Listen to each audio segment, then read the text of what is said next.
Le millionnaire visita la tombe de son fils et y trouva une petite fille en larmes. Il fut stupéfait de découvrir qu'elle venait chaque jour. La vérité sur son identité allait tout changer à jamais. Avant de nous plonger dans cette histoire, laissez un commentaire ci-dessous et dites-nous d'où vous nous regardez. Profitez bien du récit. Le vent d'octobre, un mistral précoce et acéré, tranchait l'air du cimetière de la colline verte comme une lame de rasoir. Jean-Pierre Leclerc se tenait immobile devant la petite pierre tombale en granit. Son costume, taillé sur mesure à Paris, ne pouvait rien contre le froid glacial qui l'envahissait, un froid qui n'avait rien à voir avec la météo mais qui émanait des profondeurs de son âme. L'inscription sur la pierre était un supplice quotidien. Léo Leclerc, fils bien-aimé, 2018, 5 ans. Son petit garçon n'avait vécu que 5 courtes années. Jean-Pierre s'agenouilla, le genou de son pantalon coûteux s'enfonçant dans la terre humide, et déposa une petite voiture de course bleue à côté des fleurs fraîches. 2 années s'étaient écoulées depuis l'accident, mais la blessure dans son cœur était aussi vive, aussi douloureuse qu'au premier jour. Chaque lundi, sans exception, il accomplissait ce pèlerinage. Les contrats de plusieurs milliards d'euros, les réunions du conseil d'administration, tout cela pouvait attendre. Ce rendez-vous était le seul qu'il n'aurait jamais manqué. J'ai conclu l'affaire avec les Anglais, mon grand. Murmura Jean-Pierre, la voix brisée par l'émotion. Tu aurais été si fier. C'est alors qu'il entendit un sanglot discret, presque inaudible, porté par le vent. À une dizaine de mètres de là, une petite silhouette était recroquevillée sur le sol. Une fillette d'environ 7 ou 8 ans, avec de longs cheveux blonds qui dansaient dans le vent. Elle portait une robe bleue délavée et des baskets usées. Ses frêles épaules étaient secouées par chaque sanglot. Que faisait une enfant seule ici? Le cimetière, avec ses cyprès sombres se découpant sur le ciel provençal, était désert à part eux deux. Jean-Pierre jeta un regard à la tombe de Léo, son cœur tiraillé entre sa propre douleur et la détresse évidente de cet enfant. Mais ses pleurs touchaient une corde sensible au plus profond de lui. Il s'approcha d'elle lentement, ses pas étouffés par l'herbe. Elle serrait contre sa poitrine un lapin en peluche élimé. « Bonjour », dit doucement Jean-Pierre. « Est-ce que ça va ?» La tête de la fillette se releva brusquement. Jean-Pierre sentit son souffle se couper. Ses yeux étaient d'un bleu saisissant, rougis par les larmes, mais il y avait quelque chose d'étrangement familier dans les traits de son visage qui fit battre son cœur à tout rompre.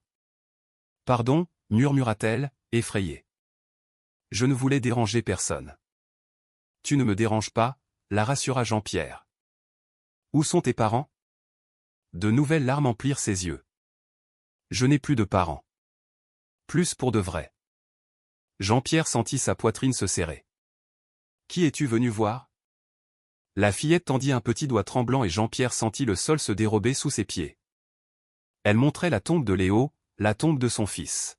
« Je viens ici tous les jours, » dit-elle d'une voix douce. « Je viens parler à Léo. C'était mon meilleur ami. » L'esprit de Jean-Pierre tourbillonnait. Meilleur ami. Cette fillette avait maintenant 7 ans, ce qui signifiait qu'elle en aurait eu 5 à la mort de Léo. Mais Jean-Pierre ne l'avait jamais vue. Il n'avait jamais entendu Léo mentionner une petite fille. « Comment connaissais-tu mon fils ?» parvint-il à articuler. Les yeux de la fillette s'écarquillèrent. « Vous êtes le papa de Léo ?» Oui. Je suis Jean-Pierre Leclerc, et il faut que tu me dises comment tu l'as connu. La fillette se mordit la lèvre, serrant son lapin encore plus fort. Puis elle parla, et ses mots changèrent le cours de sa vie. Je m'appelle Manon, et il y a quelque chose à propos de Léo que personne ne vous a jamais dit. Quelque chose d'important. Quelque chose qui s'est passé juste avant l'accident. Le cœur de Jean-Pierre martelait dans sa poitrine. De quoi parles-tu ? Manon regarda nerveusement autour d'elle. Léo m'a sauvé la vie la veille de sa mort. Mais ce n'est pas le seul secret. Les larmes coulaient sur ses joues. Monsieur Leclerc, il y a quelque chose à mon sujet que Léo savait. Quelque chose qu'il avait promis de vous dire, mais il n'en a jamais eu l'occasion. Quel secret ?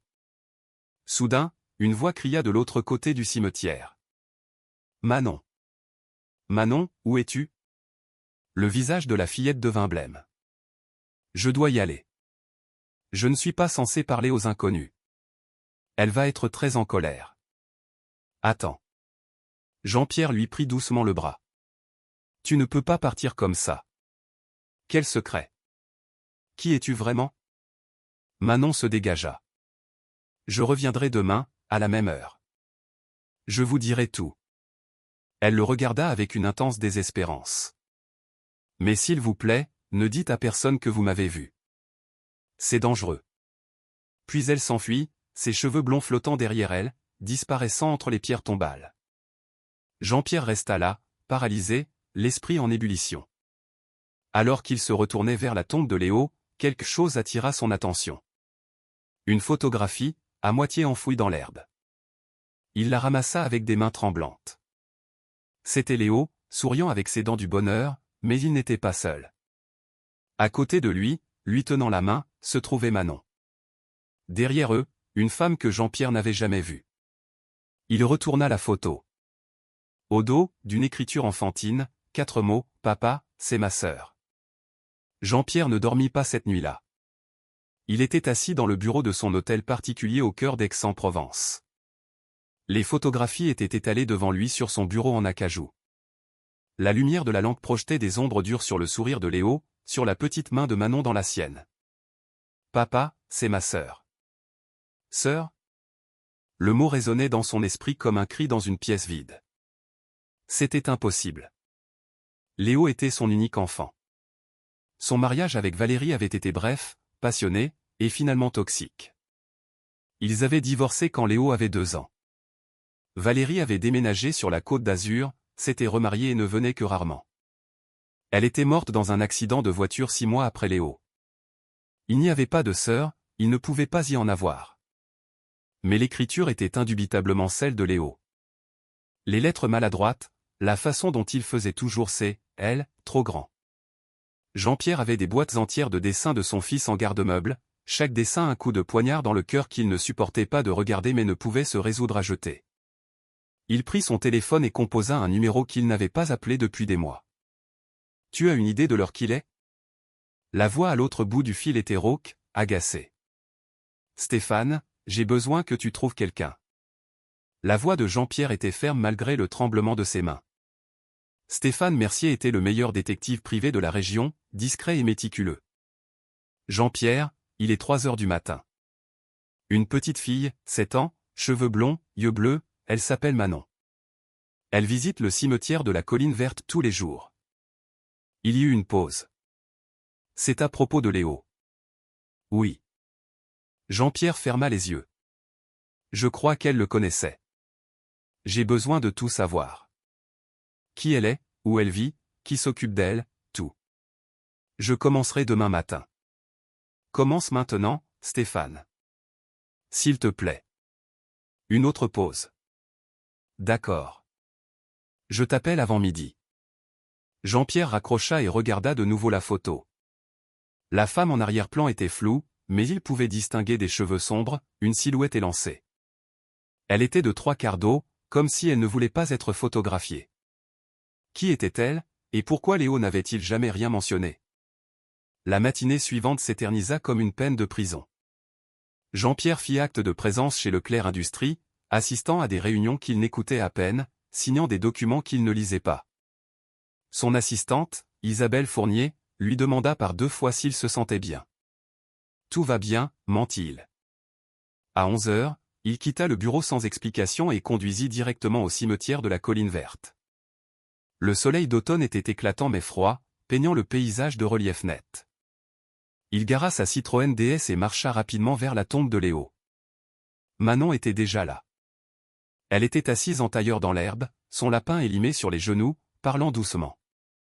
Jean-Pierre ne pouvait entendre les mots, mais son ton était doux, conversationnel, comme si elle discutait avec un vieil ami. Sa poitrine se serra. C'est ainsi qu'il parlait à Léo, lui aussi. « Manon, » dit-il doucement, ne voulant pas l'effrayer. Elle leva les yeux et un soulagement inonda son visage. « Vous êtes revenu. J'avais peur que vous ne veniez pas. » Jean-Pierre s'assit à côté d'elle, ignorant l'herbe humide qui imprégnait son pantalon de costume. « Je t'ai promis que je reviendrais. Et tu as promis de me dire la vérité. » Manon hocha la tête, serrant son lapin plus fort. De près, à la lumière du jour, Jean-Pierre pouvait voir à quel point elle était maigre, presque fragile. Sa robe était propre, mais délavées par de trop nombreux lavages. Ses baskets avaient des trous près des orteils. « Qui s'occupe de toi, Manon ?» demanda-t-il doucement.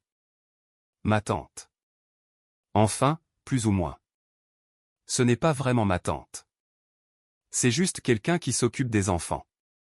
Personne ne veut du système des foyers d'accueil. La compréhension frappa Jean-Pierre comme un coup de poing. « Et tes parents ? » Je vous l'ai dit. Je n'ai plus de parents. Plus pour de vrai. Sa voix était neutre, mais Jean-Pierre entendit la douleur sous-jacente. Ma mère est morte quand j'avais 4 ans. Je ne me souviens pas beaucoup d'elle. Et mon père, elle s'interrompit, ses doigts triturant la peluche usée de son lapin. Et ton père ? Il ne voulait pas de moi. Les mots étaient simples, dévastateurs. Quand maman est morte, il m'a juste laissé à l'hôpital et n'est jamais revenu. Jean-Pierre sentit la colère monter en lui. Quel genre de monstre abandonnait une fillette de 4 ans ? Je suis désolé, Manon. Ça n'aurait jamais dû t'arriver. Il marqua une pause, puis posa la question qui lui brûlait les lèvres. Maintenant, parle-moi de Léo. Comment as-tu connu mon fils ? Manon prit une profonde inspiration, comme pour se préparer. C'était il y a 2 ans. J'étais dans un autre foyer d'accueil, plus près du parc, le parc des Tilleuls. Vous connaissez ? Jean-Pierre hocha la tête. Il y avait emmené Léo d'innombrables fois. Léo y allait souvent, poursuivit Manon, sa voix adoucie par le souvenir. La première fois que je l'ai vu, j'étais caché. Il y avait des garçons plus âgés, peut-être 10 ou 11 ans. Ils étaient méchants. Ils me trouvaient dans le parquet, elle déglutit. Ils aimaient faire du mal aux choses. Aux petites choses, aux animaux, aux enfants plus petits qu'eux. Jean-Pierre sentit sa mâchoire se contracter. Que t'ont-ils fait ? Ils ont pris mon lapin. Elle souleva l'animal en peluche usée. C'est ma mère qui me l'a donné avant de mourir. C'est la seule chose que j'ai d'elle. Ils allaient le jeter dans l'étang. Sa voix trembla et Jean-Pierre dut résister à l'envie de la prendre dans ses bras. Je pleurais derrière le grand chêne quand Léo m'a trouvé. Il était plus jeune qu'eux, plus petit, mais il s'en fichait. Un sourire fantomatique traversa son visage. Il est allé droit vers ces garçons et a exigé qu'ils me rendent mon lapin. Jean-Pierre pouvait l'imaginer parfaitement. Léo avait hérité de son entêtement, de son sens de la justice. Même à 5 ans, il avait été courageux quand il s'agissait de protéger les autres. Ils se sont moqués de lui, continua Manon. Ils l'ont poussé, mais Léo s'est juste relevé. Il a dit que son père était Jean-Pierre Leclerc et que s'il ne rendait pas le lapin, son père s'assurerait qu'il le regrette. Malgré tout, Jean-Pierre sentit une vague de fierté mêlée d'angoisse. Alors ils ont eu peur. Tout le monde connaît Leclerc Industries. Ils ont jeté le lapin à Léo et se sont enfuis. Les yeux de Manon brillaient de larmes non versées. Léo me l'a rendu. Il s'est assis avec moi jusqu'à ce que j'arrête de pleurer, m'a dit son nom et m'a demandé si je voulais être son ami. Et vous êtes devenus amis ? Dit doucement Jean-Pierre. Meilleurs amis. Manon essuya ses yeux. On se retrouvait au parc tous les jours après ça, pendant 3 semaines. Il m'a parlé de vous, de sa mère sur la Côte d'Azur, de comment il voulait être comme vous quand il serait grand. Il m'a montré des photos de sa chambre, de ses jouets, de son chien. Médor, le souffle de Jean-Pierre se coupa. Médor, son golden retriever. Le chien était mort de chagrin 6 mois plus tard, il avait simplement cessé de manger. Le vétérinaire avait dit que les animaux pouvaient mourir de chagrin. Je lui ai parlé de ma mère, des foyers d'accueil, de combien je souhaitais que quelqu'un m'adopte et me donne une vraie famille. La voix de Manon se brisa. Léo a dit qu'il vous demanderait. Il a dit que vous étiez le meilleur papa du monde et que vous voudriez certainement m'adopter. Il a dit qu'on pourrait être frère et sœur. Pour de vrai. La photographie. Papa, c'est ma sœur. Maintenant, tout prenait un sens horrible et magnifique. Léo avait voulu sauver cette petite fille, lui donner la famille qu'elle méritait. Pourquoi ne m'a-t-il rien dit ? Demanda Jean-Pierre, la voix étranglée par l'émotion. Pourquoi ne t'a-t-il pas ramené à la maison ? Il allait le faire. Il l'avait promis. Les larmes de Manon coulaient librement maintenant. Le dernier jour où je l'ai vu, il a pris cette photo. C'est sa nounou, Madame Johnson, qui l'a prise pour nous. Léo a dit qu'il vous la montrerait ce soir-là au dîner. Il a dit qu'il avait tout prévu, qu'il avait répété ce qu'il allait dire. Mais il n'en a jamais eu l'occasion. Le lendemain, je suis allé au parc. Il n'est pas venu. J'ai attendu des heures. La voix de Manon baissa jusqu'à un murmure. Puis Madame Johnson est venue me chercher. Elle pleurait si fort qu'elle pouvait à peine parler. Elle m'a dit qu'il y avait eu un accident. Que Léo était parti. L'accident. Jean-Pierre ferma les yeux face au souvenir. Léo avait été avec Valérie lors d'une de ses rares visites. Elle avait conduit trop vite sur l'autoroute, distraite, inattentive. Le camion était sorti de nulle part. Valérie avait survécu avec des blessures mineures. Léo était mort sur le coup. Madame Johnson m'a donné la photo, continua Manon. Elle a dit que Léo aurait voulu que je l'aie. Puis elle a déménagé. On m'a transféré dans un autre foyer d'accueil, de l'autre côté de la ville. Je ne l'ai plus jamais revu. Mais tu as continué à visiter sa tombe, dit Jean-Pierre. Tous les jours, pendant 2 ans. Manon regarda la pierre tombale de Léo avec un tel amour que le cœur de Jean-Pierre se serra. Je lui raconte ma journée, mon nouveau foyer, l'école, tout. Je lui dis que j'attends toujours ma vraie famille. Elle se tourna vers Jean-Pierre, ses yeux bleus perçants. Je n'ai jamais parlé de lui à personne, de notre amitié. Ma tante ne sait pas que je viens ici. Personne ne le sait. Pourquoi? L'expression de Manon s'assombrit. À cause d'elle. Qui? La femme sur la photo. Elle me surveille. Jean-Pierre sentit un frisson glacial le parcourir. Que veux-tu dire, elle te surveille? Les mains de Manon tremblaient alors qu'elle agrippait son lapin. Environ 6 mois après la mort de Léo, j'ai commencé à la voir. Au début, je pensais que je l'imaginais. Elle était de l'autre côté de la rue quand je marchais vers l'école, dans le parc quand je jouais, debout devant mon foyer d'accueil la nuit. En as-tu parlé à quelqu'un? J'ai essayé. Mes parents d'accueil pensaient que j'inventais des histoires pour attirer l'attention. Les enfants du système font ça parfois, ont-ils dit. La voix de Manon était amère, bien au-delà de son âge. Mais je n'inventais rien. Elle est réelle, et elle regarde toujours. Jean-Pierre sortit la photographie. C'est cette femme? Manon y jeta un coup d'œil et hocha vivement la tête, comme si même regarder l'image l'effrayait. C'est elle. Je ne connais pas son nom, je ne sais pas ce qu'elle veut, mais Monsieur Leclerc, elle le regarda avec des yeux terrifiés, je pense qu'elle connaissait Léo aussi, et je pense qu'elle sait quelque chose sur l'accident. Qu'est-ce qui te fait dire ça? Parce qu'il y a 3 mois, elle m'a enfin approché. J'étais ici, au cimetière, comme aujourd'hui. Elle est venue droit vers moi et a dit, tu es la petite fille que Léo voulait sauver. Puis elle m'a demandé si je connaissais la vérité sur ce qui s'était passé ce jour-là. L'esprit de Jean-Pierre s'emballa. Quelle vérité? Qu'est-ce qu'elle voulait dire? Je ne sais pas. Elle m'a fait peur, alors je me suis enfui. Mais depuis, elle est plus proche, plus agressive. Elle me laisse des mots. Des mots? Quel genre de mots? Manon plongea la main dans la poche de sa robe et en sortit un morceau de papier froissé. Ses mains tremblaient en le tendant à Jean-Pierre. Il le déplia soigneusement. L'écriture était élégante et féminine. L'accident n'était pas un accident. Léo savait quelque chose de dangereux. Demandez à Jean-Pierre les secrets de Valérie. Demandez-lui pourquoi son fils est vraiment mort. Jean-Pierre sentit le monde vaciller. C'est de la folie. Les secrets de Valérie. La police avait enquêté. C'était un accident de la route.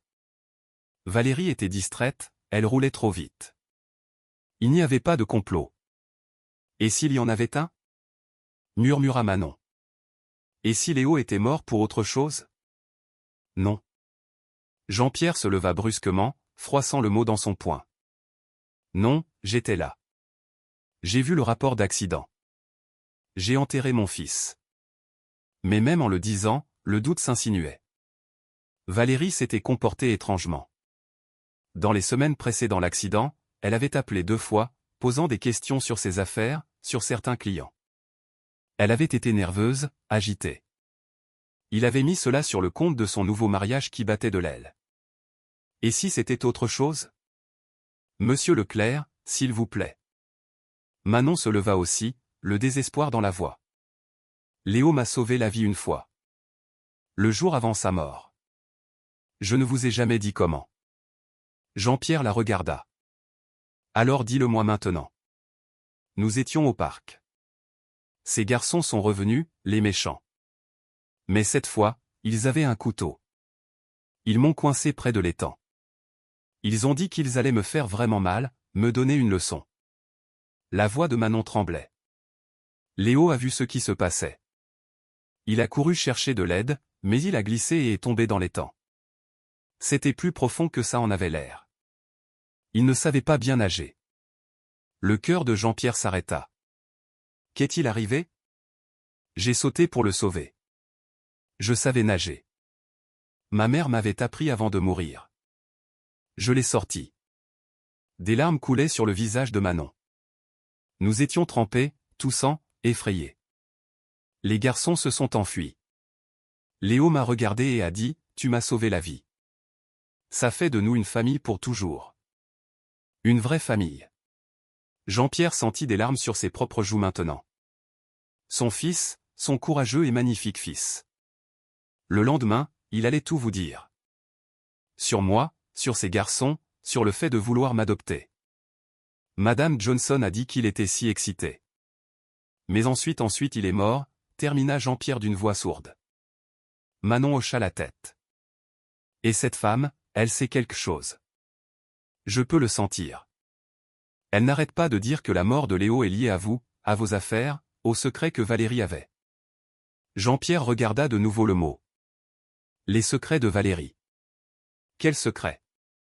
Leur mariage avait été turbulent, mais simple. Elle avait épousé un capital risqueur après leur divorce, un homme nommé Nicolas Leroy. Il semblait heureux, ou du moins satisfait. À moins qu'il n'y ait eu autre chose, quelque chose qui lui avait échappé. Je dois passer un appel, dit soudain Jean-Pierre. Il sortit son téléphone et appela Stéphane. J'allais justement t'appeler, répondit Stéphane. J'ai trouvé des informations sur ta petite fille, Manon.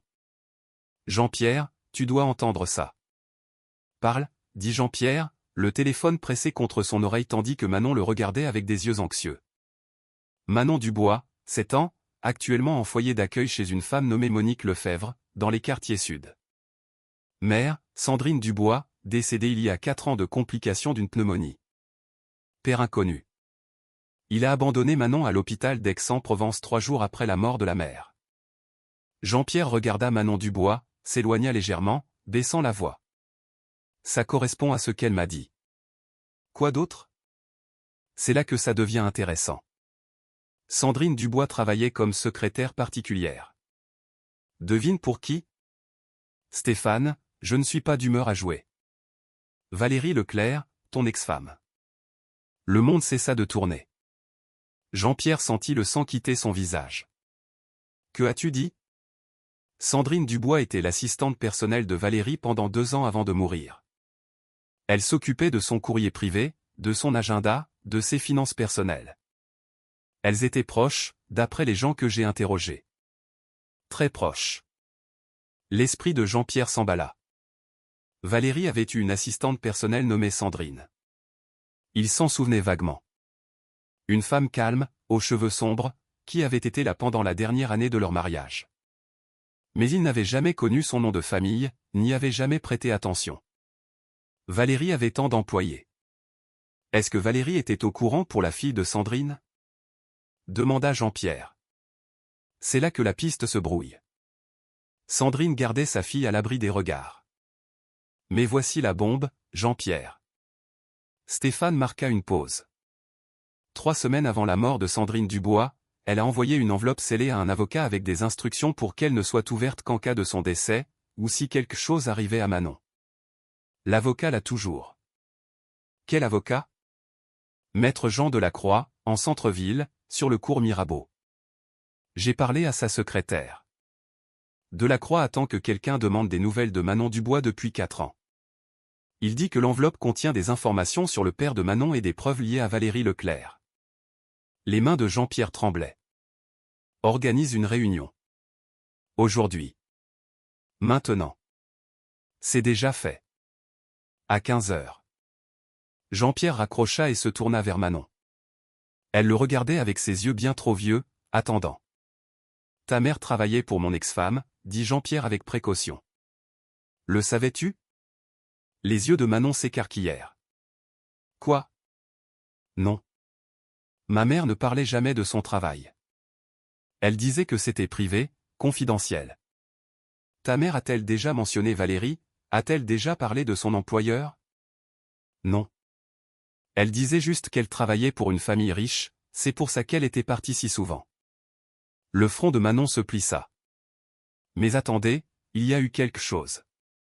Quelques semaines avant qu'elle ne tombe malade. Elle était très stressée. Je me souviens qu'elle pleurait au téléphone avec quelqu'un, disant qu'elle ne pouvait plus garder le secret, que ce n'était pas bien. Quel secret? Je ne sais pas. J'étais petite. Mais elle avait peur. Le visage de Manon devint blême. Monsieur Leclerc, vous pensez que la mort de ma mère n'était pas un accident non plus? Je ne sais plus quoi penser, dit Jean-Pierre. Il s'agenouilla à son niveau.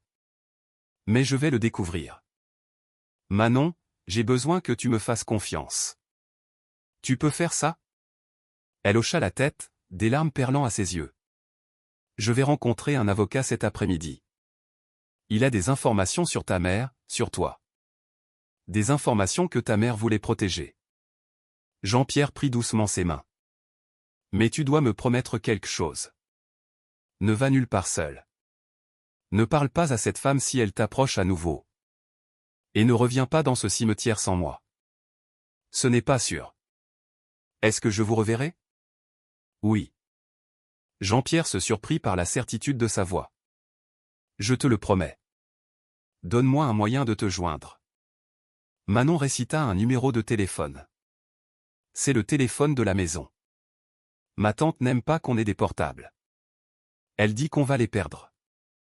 Jean-Pierre l'enregistra dans son téléphone. Puis, sur une impulsion, il sortit son portefeuille et lui tendit 2 billets de 20 €. Pour de la nourriture, pour tout ce dont tu as besoin.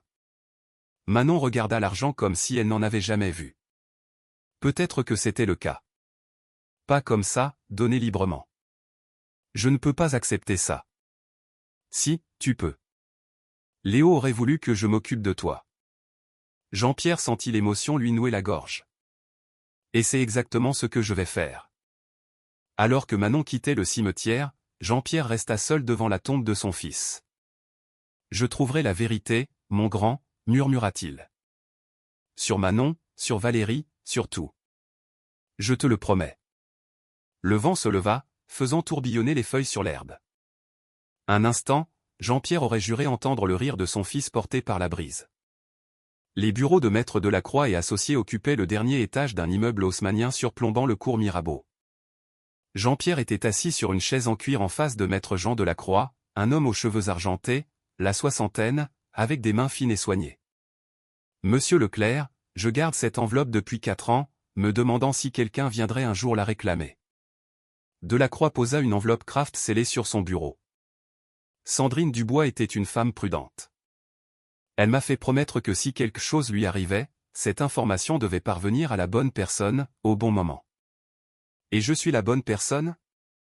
D'après ses instructions, oui. Elle a spécifié que si quelqu'un posait des questions sur le lien entre Manon Dubois et Léo Leclerc, je devais révéler ceci. Delacroix marqua une pause. Comment saviez-vous quoi chercher? Je ne le savais pas. J'ai rencontré Manon par hasard. Jean-Pierre fixa l'enveloppe. Qu'y a-t-il à l'intérieur? Des dossiers médicaux, des résultats de tests ADN, et une lettre qui vous est spécifiquement adressée. Jean-Pierre sentit son pouce accélérer. Des tests ADN? Pourquoi? Delacroix fit glisser l'enveloppe sur le bureau. Je pense que vous devriez lire par vous-même. Avec des mains tremblantes, Jean-Pierre ouvrit l'enveloppe et en sortit le contenu. Au sommet se trouvait une lettre manuscrite sur du papier ordinaire. Cher Jean-Pierre Leclerc, si vous lisez ceci, c'est que je suis probablement morte. Et que Manon, d'une manière ou d'une autre, a trouvé son chemin jusqu'à vous, ou jusqu'à Léo. Je prie pour que ce soit le cas, car cela signifie qu'elle n'est pas seule. J'ai travaillé pour votre ex-femme, Valérie, pendant 2 ans. Je pensais que c'était une bonne personne. Je me suis trompé. Ce que je vais vous dire va vous paraître impossible, mais j'ai des preuves. Il y a 7 ans, Valérie a eu une liaison. Elle est tombée enceinte. Elle ne pouvait pas vous le dire, car vous étiez déjà en instance de divorce, et elle savait que vous vous battriez pour la garde s'il y avait un autre enfant. Elle ne pouvait pas le dire à son nouveau mari, Nicolas, car il lui avait déjà dit qu'il ne voulait jamais d'enfant. Alors elle a caché la grossesse. Elle est partie pendant 6 mois, disant à tout le monde qu'elle était en voyage d'affaires. Elle a eu le bébé dans une clinique privée en Suisse et l'a abandonné. Ce bébé, c'était Manon. Jean-Pierre arrêta de lire. Les mots dansaient devant ses yeux.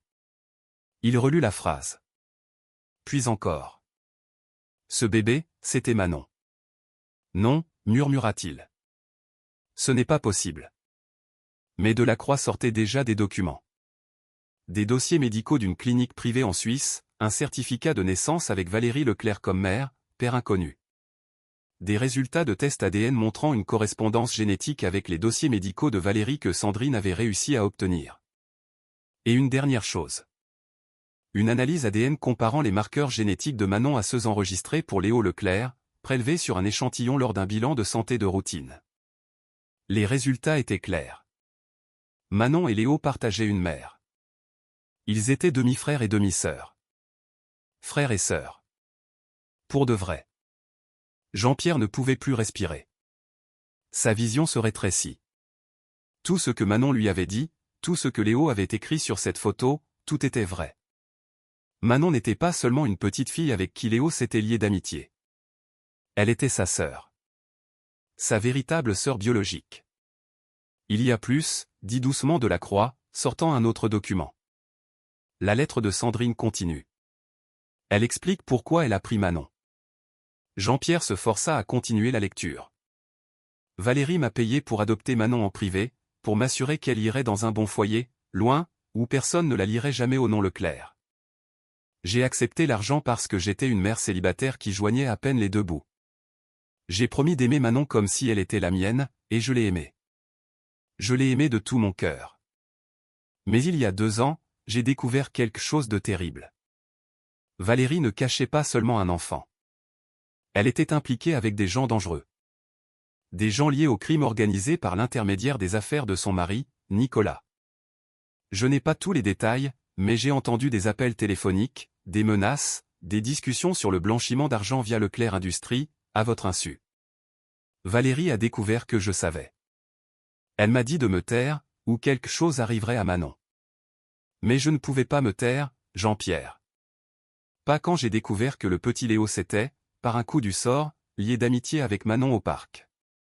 Il ne savait pas quelle était sa sœur, mais le destin les avait réunis. Valérie a découvert leur amitié. Elle était furieuse. Elle m'a dit qu'elle s'assurerait qu'ils ne se revoient plus jamais. 2 semaines plus tard, Léo est mort dans cet accident de voiture. Je ne crois pas aux coïncidences. Je pense que Valérie a tué son propre fils pour protéger ses secrets.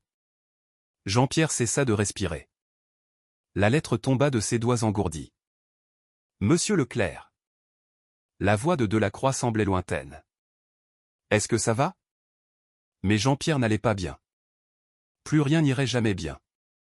Car si cette lettre était vraie, ne serait-ce qu'en partie, alors Valérie avait assassiné Léo, son fils, leur fils. Et Manon.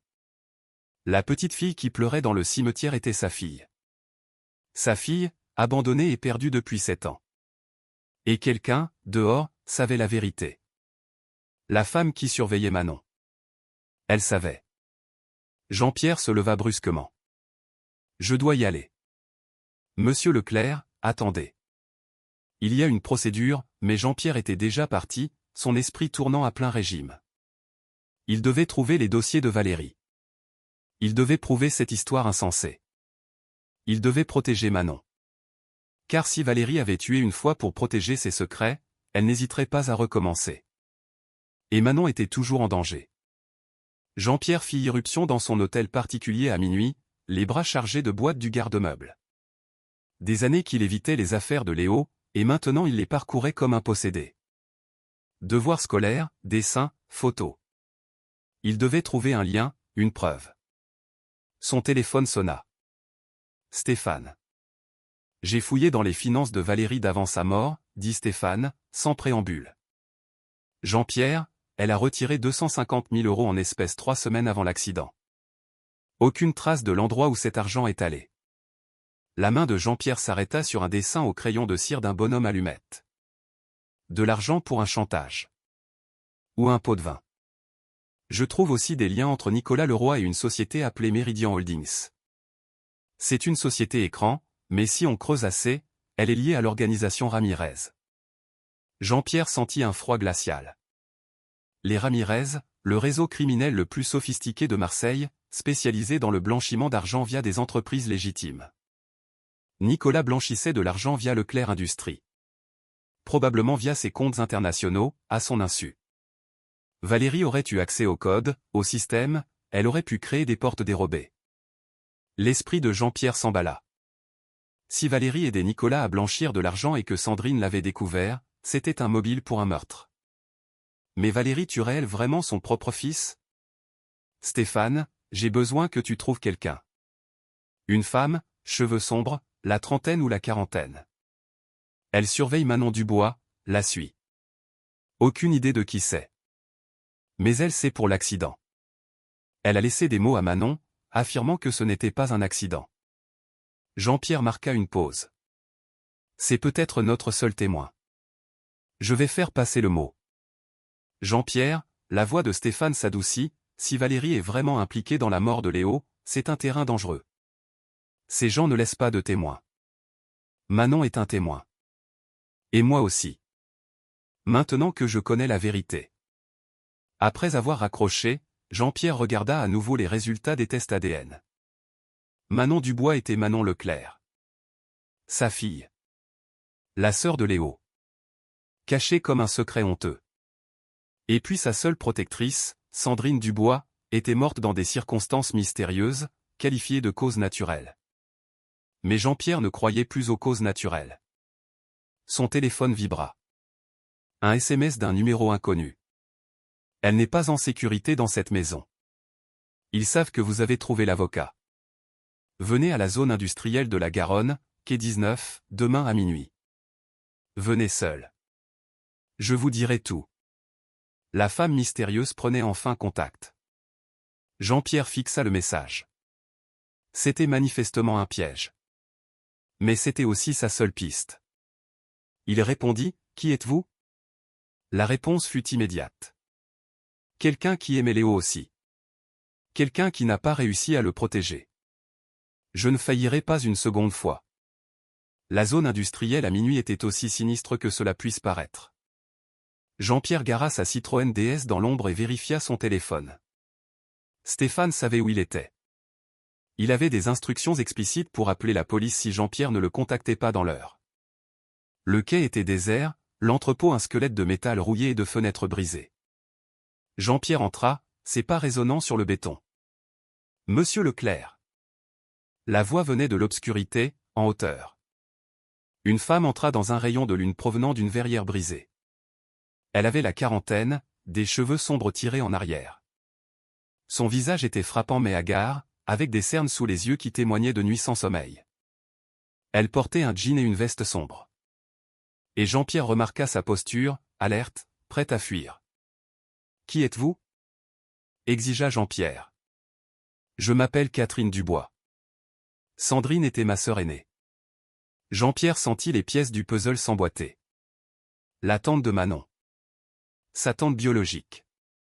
Oui, bien que l'État ne le sache pas. Sandrine m'a fait promettre de veiller sur Manon de loin, de ne jamais révéler notre lien, de la garder en sécurité. En sécurité de qui? Des gens qui ont tué votre fils. La voix de Catherine se brisa. Des gens qui ont tué ma sœur. Valérie n'était qu'un pion. Nicolas Leroy était le vrai danger. Catherine sortit une clé USB. Sandrine gardait des copies de tout. Chaque appel téléphonique que Valérie a passé depuis sa ligne privée, chaque email, chaque transaction. Tout est là-dessus. Jean-Pierre regarda le petit appareil. Pourquoi n'êtes-vous pas allé à la police? Parce que les Ramirez ont des gens partout. Des flics, des juges, des politiciens. Sandrine a essayé de contacter les autorités discrètement. Une semaine plus tard, elle était morte. Une pneumonie, ont-ils dit. Mais elle était en parfaite santé jusqu'à ce qu'elle commence à cracher du sang. Un poison, murmura Jean-Pierre. À action lente, intraçable. Au moment où ils l'ont emmenée à l'hôpital, ses organes lâchaient. Les yeux de Catherine se remplirent de larmes.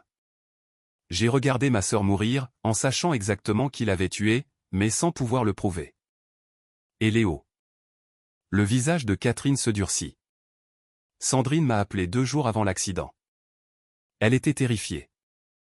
Elle avait découvert que Léo et Manon se voyaient au parc. Elle les avait vus ensemble, avait compris que Léo essayait de vous convaincre de l'adopter. C'était le pire cauchemar de Sandrine. Pourquoi? Parce que Valérie a découvert que Sandrine lui avait caché l'identité de Manon pendant 5 ans. Mais Léo était sur le point de tout faire éclater.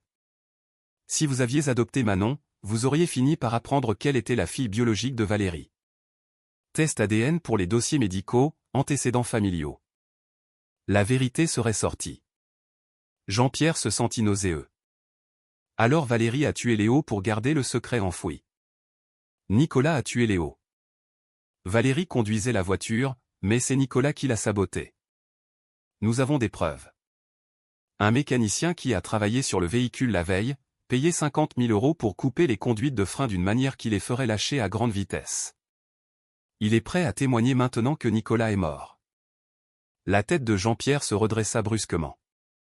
Nicolas est mort? Assassiné il y a 3 mois. Les Ramirez ne tolèrent pas les témoins gênants, et Nicolas était devenu imprudent. Sa mort a déclenché une guerre de factions. C'est pourquoi je vous contacte maintenant. Parce que Valérie est la suivante. Et si Valérie meurt, Manon devient la dernière personne qui peut lier les Ramirez à Leclerc Industries. Elle ne sait rien du blanchiment d'argent. Ils ne le savent pas. Tout ce qu'ils savent, c'est qu'elle est la fille cachée de Valérie. Et les témoins gênants sont éliminés. Catherine s'approcha. Monsieur Leclerc, vous devez mettre Manon en sécurité ce soir. Et ensuite, vous devez tout exposer avant qu'il ne nous fasse taire tous les deux. Le téléphone de Jean-Pierre vibra. Un message de Stéphane. Sors de là maintenant. Je viens d'intercepter des communications des associés de Ramirez en route pour le quai 19. Ils savent que tu rencontres quelqu'un. Nous devons partir, dit Jean-Pierre avec urgence. Les yeux de Catherine s'écarquillèrent en entendant des véhicules à l'extérieur. Allez-y. Prenez la clé USB. Elle la lança à Jean-Pierre. Il l'attrapa par réflexe alors que les portes de l'entrepôt s'ouvraient violemment et que 3 hommes en costume sombre entraient, armes au poing. Courez! Cria Catherine, poussant Jean-Pierre vers une sortie arrière. Des coups de feu éclatèrent dans l'espace confiné, assourdissant. Jean-Pierre courut, le cœur battant, serrant la clé USB. Derrière lui, il entendit les pas de Catherine, son souffle haletant. Ils sortirent par une porte latérale dans une ruelle. La Citroën DS de Jean-Pierre était trop loin. Il attrapa le bras de Catherine et l'entraîna dans le dédale des entrepôts. D'autres coups de feu. Une balle siffla contre le métal à quelques centimètres de la tête de Jean-Pierre. Ils se faufilèrent entre les bâtiments, Catherine menant la danse maintenant, connaissant le terrain. Par ici. Il y a un trou dans la clôture. Les poumons de Jean-Pierre brûlaient. Il n'était pas fait pour ça. C'était un milliardaire qui passait ses journées dans des salles de conseil, pas à courir pour sa vie dans une friche industrielle. Ils atteignirent la clôture. Catherine se glissa à travers une section cassée. Jean-Pierre la suivit, sentant le grillage déchirer son costume coûteux. Ma voiture est 2 rues au sud, halta Catherine. Une Renault 4 bleue, porte rouillée. Allez. Ils coururent dans les rues vides, leurs pas résonnant derrière eux. Jean-Pierre risqua un regard en arrière et vit 2 poursuivants toujours à leur trousse. La voiture de Catherine apparut devant eux, une berline cabossée qui semblait à peine tenir debout. Elle chercha ses clés, ouvrit la portière. Jean-Pierre se jeta sur le siège passager tandis que Catherine faisait vrombir le moteur. La voiture démarra en trombe, les pneus crissant. Derrière eux, leurs poursuivants sautèrent dans un SUV noir. « Ils nous suivent !» cria Jean-Pierre. Catherine ne répondit pas, trop concentrée sur la conduite. Elle emprunta des rues secondaires, tournant si brusquement que Jean-Pierre fut plaqué contre la portière. Mais le SUV suivait le rythme, plus gros, plus rapide. « Ils vont nous sortir de la route, » dit Jean-Pierre. « Pas si j'atteins le commissariat d'abord. »« Accrochez-vous. » Catherine s'engagea sur une artère principale, brûlant un feu rouge. Des klaxons retentirent. Le SUV la suivit, gagnant du terrain. Le téléphone de Jean-Pierre sonna. Il répondit sans regarder. « Stéphane, ils nous poursuivent. »« Je sais. J'ai des flics en route vers ta position. Continuez vers le nord en direction du commissariat de la rue des Cyprès. Vous y êtes dans 3 minutes. » Catherine évita un taxi de justesse. Le SUV était juste derrière eux maintenant, son pare-choc avant frôlant leur aile arrière. « Ils vont nous percuter. » Jean-Pierre se prépara à l'impact. Le SUV fonça. Le métal grinça alors qu'ils étaient heurtés par l'arrière.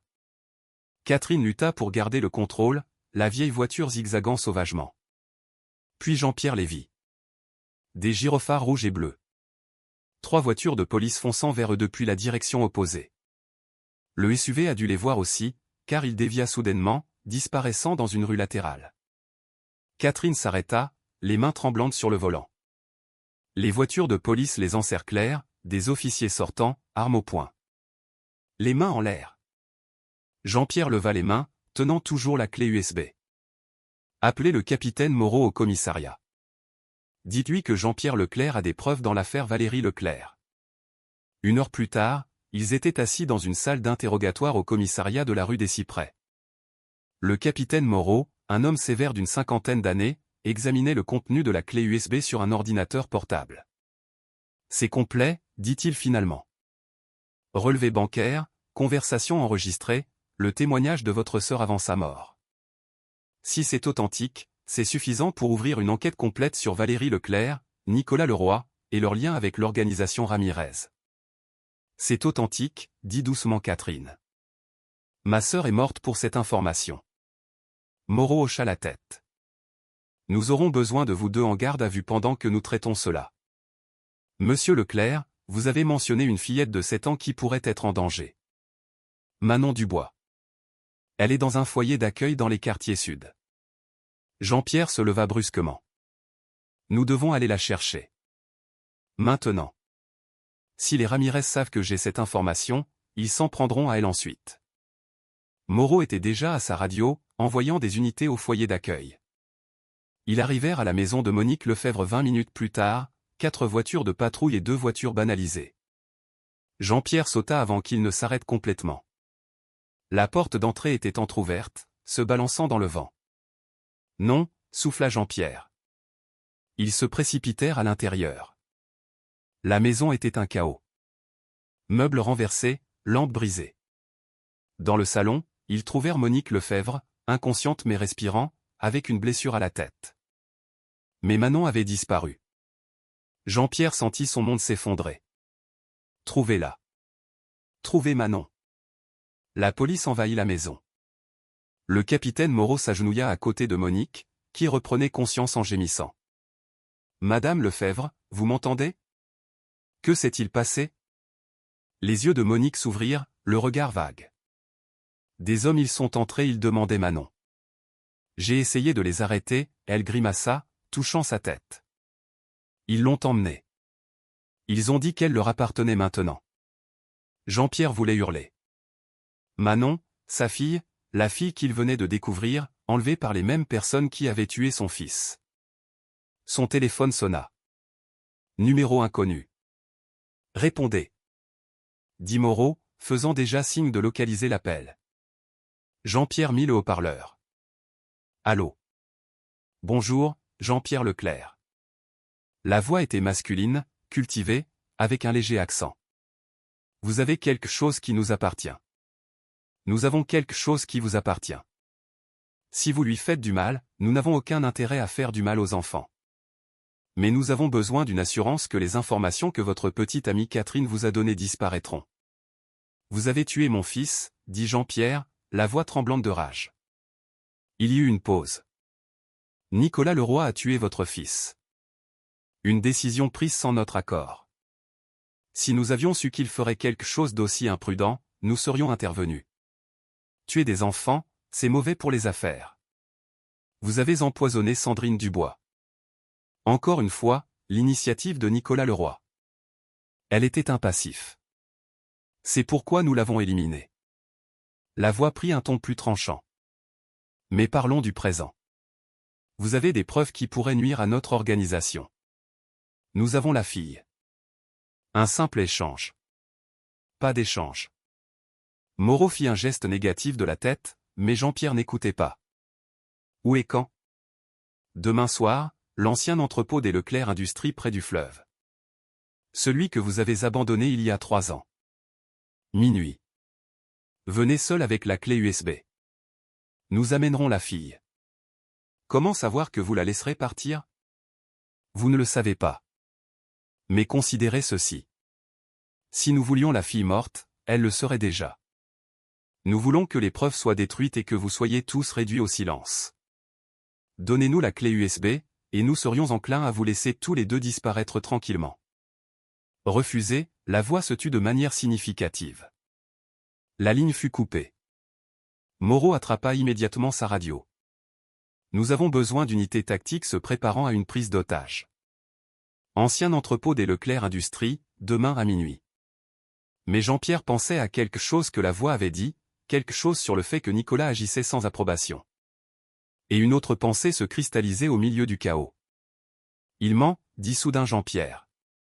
Tout le monde se tourna vers lui. Les Ramirez n'ont pas ordonné la mort de Léo. Ils disent la vérité à ce sujet. Nicolas a agi de son propre chef. L'esprit de Jean-Pierre s'emballa, les pièces s'emboîtant. Mais ils mentent sur autre chose. Catherine se pencha en avant. Quoi? Ils ont dit que Nicolas a été éliminé parce qu'il était imprudent. Mais ils ont peur de quelque chose de plus grand. Jean-Pierre regarda Moreau. J'ai besoin de voir le certificat de décès de Valérie. Maintenant. Moreau fronça les sourcils. Valérie Leclerc est morte 6 mois après son fils dans un accident de voiture sur la Côte d'Azur. Non. Jean-Pierre prit son téléphone, cherchant frénétiquement dans ses emails. Non. On m'a envoyé un certificat de décès, mais j'étais en deuil. Je n'ai pas posé de questions. Mais si Valérie n'était pas morte? Il trouva ce qu'il cherchait. Un email datant de près de 2 ans. Objet, document de succession de Valérie Leclerc. Il l'avait classé sans le lire attentivement. Il ouvrit le certificat de décès en pièces jointes. Il avait l'air officiel. Mais ensuite, Jean-Pierre remarqua quelque chose dans le coin, un numéro de registre qui semblait étrange. Stéphane, dit Jean-Pierre au téléphone. J'ai besoin que tu vérifies un numéro de certificat de décès. KL 284793B, émis à Nice, Alpes-Maritimes, le 15 juillet, il y a 2 ans. 5 minutes d'attente tendue. Puis la voix de Stéphane revint, tendue par le choc. Jean-Pierre, ce numéro de certificat n'existe pas dans les registres du département. C'est un faux. La pièce devint silencieuse. Valérie Leclerc est vivante, dit lentement Jean-Pierre. Elle a simulé sa propre mort, et les Ramirez la recherchent depuis. Le visage de Catherine devint blême. Si Valérie est vivante et que les Ramirez ont Manon, ils vont l'utiliser comme appât. Pas pour échanger contre la clé USB, compléta Jean-Pierre. Pour attirer Valérie hors de sa cachette. Le capitaine Moreau attrapa sa radio. Nous devons avancer l'opération.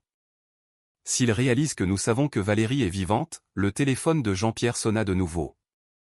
Cette fois, un SMS avec une photo en pièce jointe. Son sang se glaça.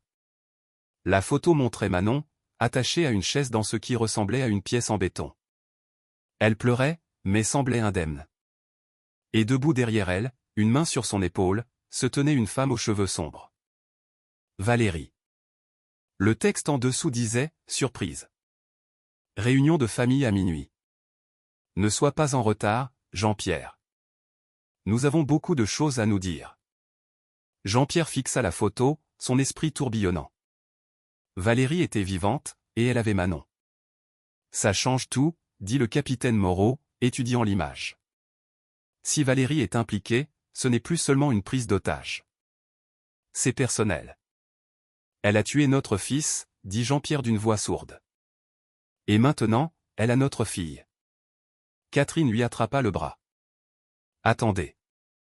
Si Valérie a Manon, alors qui les Ramirez rencontrent-ils? Ils ne savent clairement pas que Valérie est vivante, sinon ils n'essaieraient pas de l'attirer. Le téléphone de Jean-Pierre sonna à nouveau. Cette fois, la voix de Valérie, un son qu'il avait espéré ne plus jamais entendre. Bonjour, Jean-Pierre. Je t'ai manqué? Où est-elle? Exigea Jean-Pierre. Où est Manon? Notre fille va bien. Effrayée, confuse que des hommes étranges l'aient enlevée. Mais elle va bien. La voix de Valérie était froide, calculatrice. Et elle continuera d'aller bien tant que tu feras exactement ce que je te dis.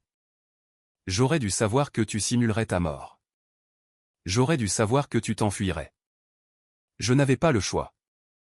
Nicolas est devenu fou. Il a tué Léo pour protéger sa précieuse opération de blanchiment d'argent. Sais-tu ce que c'est, Jean-Pierre? Savoir que ton mari a assassiné ton fils? Sa voix se brisa légèrement, le premier signe d'émotion réelle. Je n'ai pas pu l'arrêter. J'ai essayé. Mon Dieu, j'ai essayé. Tu aurais pu venir me voir. La police. Et dire quoi? Que j'avais aidé Nicolas, que je t'avais volé pendant des années, que j'avais abandonné ma propre fille pour me protéger, que j'étais complice de tout? Valérie eut un rire amer. J'ai été une lâche. J'ai simulé ma mort et je me suis enfui. J'ai laissé tout le monde penser que j'étais morte dans cet accident. C'était plus facile que d'affronter ce que j'avais fait. Mais tu as surveillé Manon. De loin, oui. M'assurant qu'elle était en sécurité.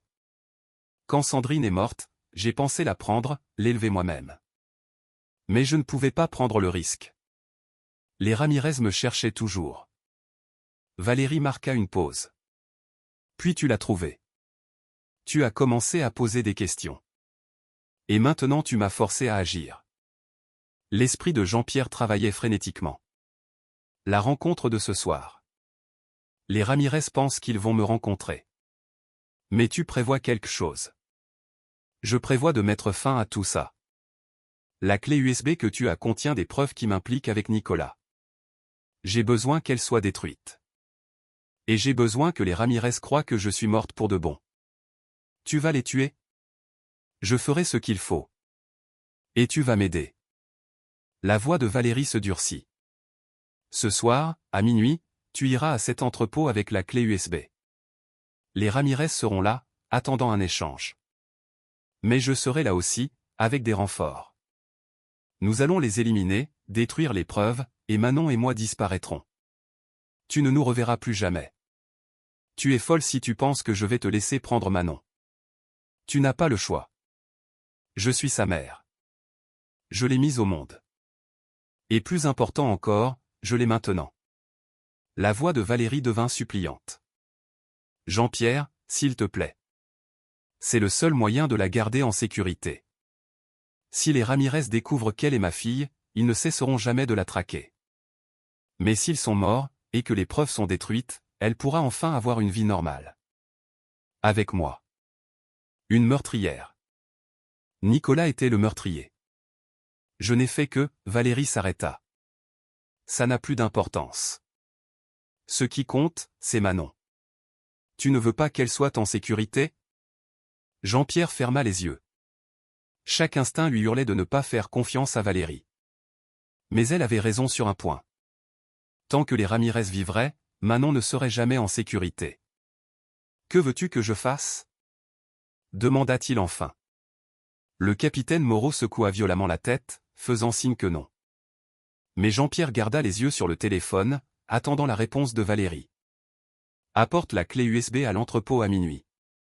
Les Ramirez auront leurs hommes là-bas, probablement 6 ou 7. Tu entreras seul, tu feras semblant de négocier, tu les feras parler. Et puis, Je m'occuperai du reste. Mes hommes s'occuperont des Ramirez. Tu prendras Manon et tu courras. Quand la poussière sera retombée, Valérie Leclerc sera de nouveau morte, et Jean-Pierre Leclerc sera un père en deuil qui a combattu des criminels pour sauver sa fille adoptive. Fille adoptive? Répéta Jean-Pierre. C'est l'histoire. Tu as rencontré Manon au cimetière, tu as découvert qu'elle était orpheline. Tu as entamé la procédure d'adoption. L'enlèvement de ce soir était un cambriolage qui a mal tourné. Les criminels sont morts, tués par leurs propres associés. Moi. Bien que personne ne le prouvera jamais. Tu es un héros. Manon a un foyer. Tout le monde y gagne. Sauf que tu restes une fugitive. Je serai un fantôme. C'est la seule chose pour laquelle j'ai toujours été doué. La voix de Valérie s'adoucit. Jean-Pierre, je sais que tu me détestes. Je sais que je ne mérite pas le pardon. Mais j'aimais Léo. Je l'aimais tellement. Et j'aime Manon aussi. Je veux juste qu'elle ait la vie que je ne pouvais pas lui donner. Avec toi. S'il te plaît. Jean-Pierre regarda le capitaine Moreau, Catherine, les officiers autour de lui. Il pensa à la tombe de Léo, à Manon pleurant à côté, à cette photo avec l'écriture d'enfant. Papa, c'est ma sœur. D'accord, dit-il. Je le ferai. Valérie exhala un soupir de soulagement. Merci. Et Jean-Pierre, je suis vraiment désolé. Pour tout. Elle raccrocha. Le capitaine Moreau commença immédiatement à donner des ordres. Équipe tactique, surveillance complète, des snipers sur chaque toit. Nous n'allons laisser ni Valérie Leclerc ni les Ramirez s'en tirer. Mais Jean-Pierre l'arrêta. Vous ne pouvez pas y aller en force. Si les Ramirez suspectent un piège, ils tueront Manon en premier. Alors que suggérez-vous? Jean-Pierre regarda la clé USB dans sa main. Je suggère que nous leur donnions exactement ce qu'ils veulent. Mais pas de la manière attendue. Il se tourna vers Catherine. Quelle part des preuves de ta sœur était sur cette clé USB? Tout. Pourquoi? Parce que je vais en faire une copie. Les Ramirez peuvent avoir l'original. Valérie peut penser qu'elle a détruit les preuves. Mais nous garderons la copie. La mâchoire de Jean-Pierre se contracta avec détermination. Et quand tout ça sera fini, quand Manon sera en sécurité, nous l'utiliserons pour mettre tous les responsables derrière les barreaux. Y compris Valérie. Catherine eut un sourire sombre. Maintenant, vous pensez comme Sandrine. Alors que la police se préparait pour l'opération, Jean-Pierre sortit dans l'air froid de la nuit. Quelque part là-bas, Valérie se préparait pour la guerre. Les Ramirez aiguisaient leurs couteaux. Et Manon, sa fille, était prise au milieu. Mais Jean-Pierre avait quelque chose qu'aucun d'eux n'attendait. Il avait la vérité. Il avait les preuves. Et il n'avait absolument plus rien à perdre. Demain soir, à minuit, d'une manière ou d'une autre, tout se terminerait. Pour Léo. Pour Sandrine. Pour Manon. Pour la famille. Minuit arriva comme une sentence de mort. Jean-Pierre se tenait à l'extérieur de l'entrepôt abandonné, la clé USB dans sa poche, un micro collé à sa poitrine, dissimulé dans l'obscurité. 2 douzaines de policiers attendaient son signal. Il poussa la porte métallique. L'entrepôt était caverneux et vide, éclairé uniquement par la lueur de la lune. Au centre, sous une flaque de lumière, Manon était assise sur une chaise. Elle n'était pas attachée, mais la peur irradiait de son petit corps. Manon. Jean-Pierre s'avança. Laissez-la partir. Un homme grand en costume coûteux sortit de l'ombre, flanqué de 4 gardes armés. Monsieur Leclerc. Montrez-moi la clé USB d'abord. Jean-Pierre la sortit et la tint en l'air. Un garde la lui arracha, l'examinant. Elle a intérêt à être authentique, dit le chef. Elle l'est. Maintenant, laissez-la partir. Une porte s'ouvrit avec fracas. Valérie entra d'un pas décidé, une arme à la main, 3 hommes derrière elle. Personne ne bouge. Le chef Ramirez sourit. Valérie Leclerc. Revenue d'entre les morts. Et lâchez ma fille, exigea Valérie. Ta fille? Comme c'est touchant. Dis-moi, as-tu pleuré autant pour ton fils? Ou Léo n'était-il qu'un dommage collatéral? Nicolas a tué Léo. Je n'y étais pour rien. Mais tu l'as aidé. L'accès, les systèmes, les comptes. Tu as fait croire à Nicolas qu'il était intouchable. Je mets fin à tout ça, dit Valérie, les mains tremblantes. Non, dit Jean-Pierre doucement. Tous les regards se tournèrent vers lui.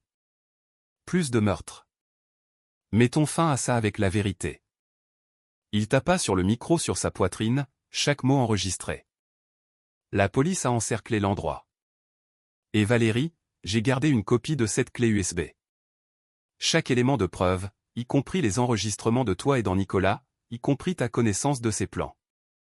Valérie devint blême. Jean-Pierre, tu ne comprends pas. Je comprends que tu as choisi l'argent plutôt que tes enfants. Tes 2 enfants.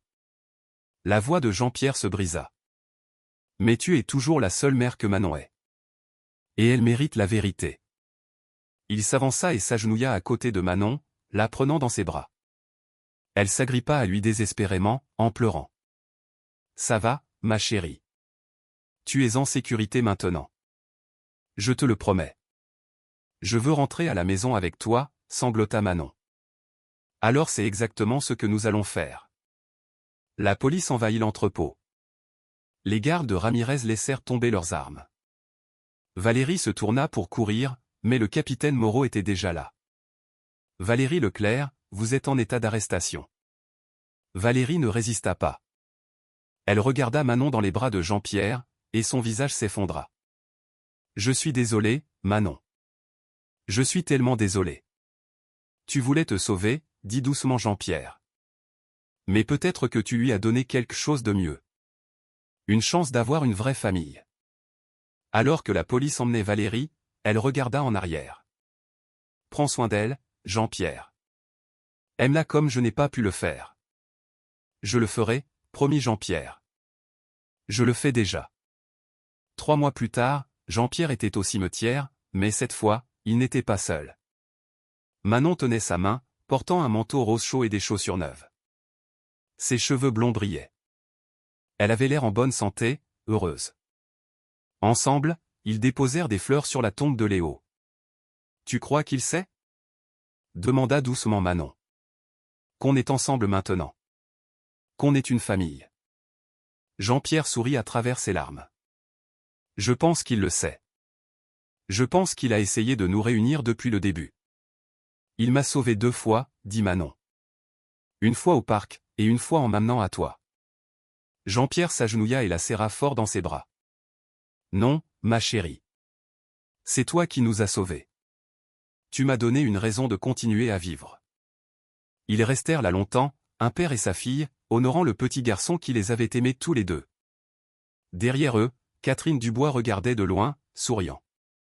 La fille de sa sœur était enfin à la maison. Valérie était à la prison fédérale de Fleury-Mérogis, en attente de son procès. Elle avait plaidé coupable en échange d'une peine réduite et de nouvelles mensuelles de Manon. Jean-Pierre avait accepté. Malgré tout, Valérie était toujours la mère de Manon. Et Manon méritait de savoir d'où elle venait. Prête à rentrer à la maison? Demanda Jean-Pierre, prenant la main de Manon. Oui, dit Manon, lui souriant. Ce sourire. Le sourire de Léo. On rentre à la maison, papa. Papa. Le mot remplit le cœur de Jean-Pierre. Alors qu'il se dirigeait vers la voiture, Manon regarda la tombe de Léo et lui envoya un baiser. Merci, grand frère, murmura-t-elle. Merci de m'avoir trouvé. Le vent d'octobre murmura à travers les arbres, et pendant un instant, Jean-Pierre l'entendit. Le son du rire d'un petit garçon, joyeux et libre, enfin en paix. Sa famille était complète à nouveau. Différente, marquée, mais complète. Et c'était suffisant. Si cette histoire a touché votre cœur, n'oubliez pas d'aimer et de partager avec les amis et la famille qui ont besoin d'entendre ce message d'espoir. Pour continuer à soutenir des histoires comme celle-ci et accéder à du contenu exclusif, envisagez de devenir membre de la chaîne en cliquant sur le bouton ci-dessous. Chaque don nous aide à continuer à vous apporter des histoires inspirantes. Commentez ci-dessous votre partie préférée et quelle histoire vous aimeriez entendre ensuite.